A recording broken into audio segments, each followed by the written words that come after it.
Welcome to the very first ever episode of Steve Digs Minecraft.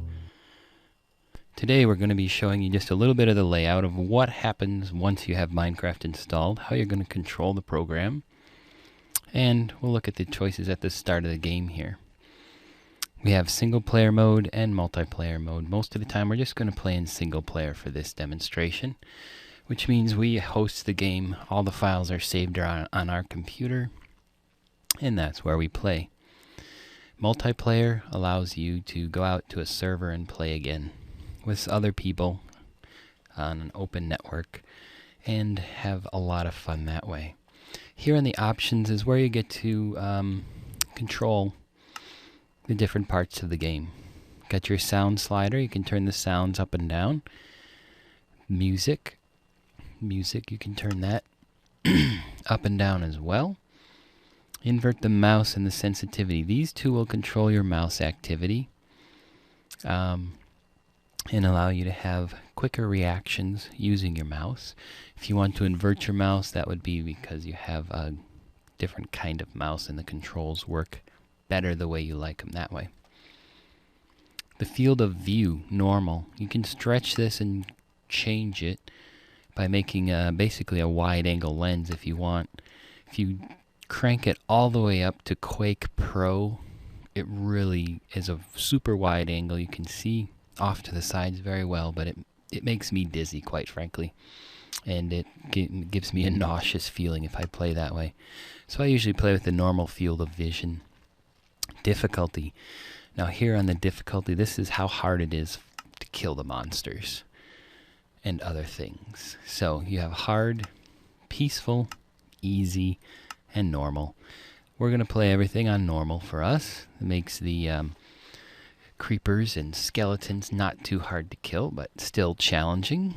And we don't have to worry too much about really hard monsters. If we're on easy or peaceful, then the monsters don't show up very nice, and I mean there's not enough of them, and it really can get boring after a while. Touchscreen mode is going to be in case you have a touchscreen computer. I don't, so I'm not going to do anything with that. The video settings is one thing that you have to pay attention to. These allow for good gameplay on your PC. Unless you have a 64-bit operating system, you don't want to have the distance set to far. What you want is normal, short, or tiny, and this will affect how your game plays and how much lag you get as you're playing. We're going to do it on distance far for our recording. Actually, we're going to do it as distance normal to hopefully speed up our gameplay a little bit, but we could do it on far, which is how I normally play with my kids. The smooth lighting maximum, I just leave those alone. Performance is balanced. Power saver or max FPS, we're going to use it on balanced. The 3D anaglyph, view bobbing. If the view bobbing as you run around, the bouncing up and down bothers you, you can turn that off, but I don't mind it. It's alright. Advanced Open GPL, GUI scale, brightness. Now this is normally turned down to moody, I believe.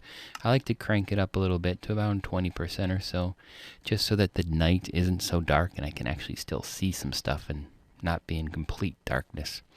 You can turn the clouds on and off in your worlds. If you have a very slow computer, this can help speed things up when the clouds are off, because the sky is just always blue and you don't have to worry about clouds floating by and taking up some of your processor time.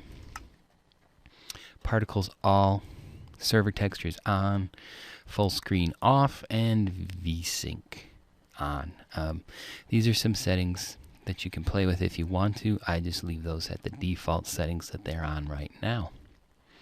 The controls, if we come down here, this controls how you play the game.